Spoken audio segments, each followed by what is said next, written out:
Добар ден, драги пријатели и гледачи. Добро дојдовте во уште една издание и рубрика од прашања и одговори со Јосиф. Како што и секогаш најавувам, сите прашања кои што ги добиваме и секого од вас кој што до сега го правел тоа, ви заблагодарувам и од друга страна ве охрабрувам секого од останатите од вас да го направите тоа, дали користите го хаштагот #Јосиф, дали користите ги моите инбокс пораки и социјални мрежи кои што може да ги видите овде.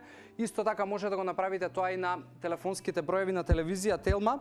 И она што денеска го добивме како прашање, односно она што денеска јас го издобив како одговори за вашите прашања, се одговори на 5 прашања. Практично многу ми е драго што веќе секоја недела добиваме над 10 прашања, но поради фактор време тоа не можеме да постигнеме да го одговориме во овие епизоди кои што се релативно кратки, затоа ги користам социјалните мрежи со некого од вас да искомуницирам и да ви дадам одговор на тоа што вие го барате, но за денеска мислам дека она што го одвоивме како прашање ќе ви даде супер вредност. Доаѓаат од една иста личност со корисничко име Терсене.табиет. Првото прашање вели што треба да знам за хормонот лептин. Ана, драго ми е што го постави ова прашање и се надам дека ќе ти дадам добар одговор со оглед дека твоето корисничко име наведува дека можеби си стварно Терсене.табиет.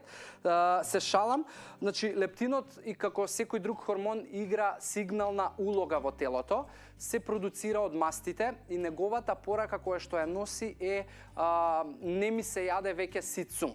Но ова би било логично да го имаат луѓето кои што имаат вишок на килограми и да никогаш не им се јаде, но тоа не е така затоа што преголема доза и продукција на лептин прави резистентност во телото и многу често луѓе кои што имаат вишок на килограми затоа што многу се продуцира лептин, знае да едноставно нивното тело нема никогаш сигнал дека треба да се престане со јадење и многу често се гладни. Затоа ако ме прашуваш како да го регулираш лептинот и ако можеби ти имаш проблем со тоа, јас би ти рекол воведи добри навики и би ти рекол внимавај на шеќерите затоа што шеќерите кои што прават скокови на инсулинот продуцираат многу масти и си затворена во тој круг. Али ова е поширока тема која што искрено не би можел до детали да одговорам индивидуализирано на тоа што ти го бараш, затоа обрати ми се назад ако ти треба дополнителна помош.